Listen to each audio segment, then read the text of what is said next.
August, 8. kuu. Sa oled väga enesekindel, karismaatiline. Sa oled loomulik liider, helde ja uhke. Sinu kohalolu on võimas ja särav. Sinu ülesanne on ühendada oma vanemad, lahendada arusaamatused perekonnas ja mitte olla konfliktide põhjustaja. Sa pead olema probleemide lahendaja oma suguvõsas.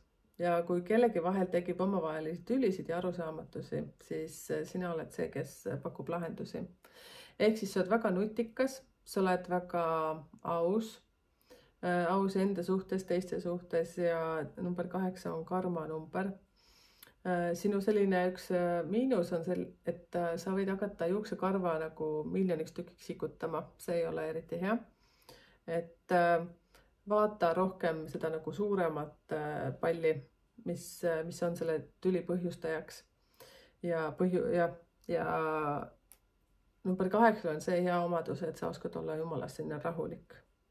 Kui on kriitiline olukord, siis sina lihtsalt oled nagu vanarahus. Ja mida see tähendab, et sul on see ülesanne? Et kui ma olen teinud neid suhtanalüüse, siis nendel inimestel, kes on sündinud augustikuus, tihtipeale on probleemid oma sugulastega, oma lähedastega. Seepärast ongi sinu ülesanne seda siis lahendada. Ja kutsun sind vaatama YouTube'is pikemat videot selle kohta, kus ma räägin kõikidest erinevatest kuudest ja kutsun sind vaatama ka jälgima meie YouTube'i kanalit, tellima seda Instagrami, TikToki, Facebooki. Facebookis on suletud grupp, on avalik grupp ja kirjuta ka numbrittekeel@gmail.com ja ka sõpradega. Mina olen Merike, numeroloog ja psühholoog ja see on Numbrite keel. Peatse kohtumiseni.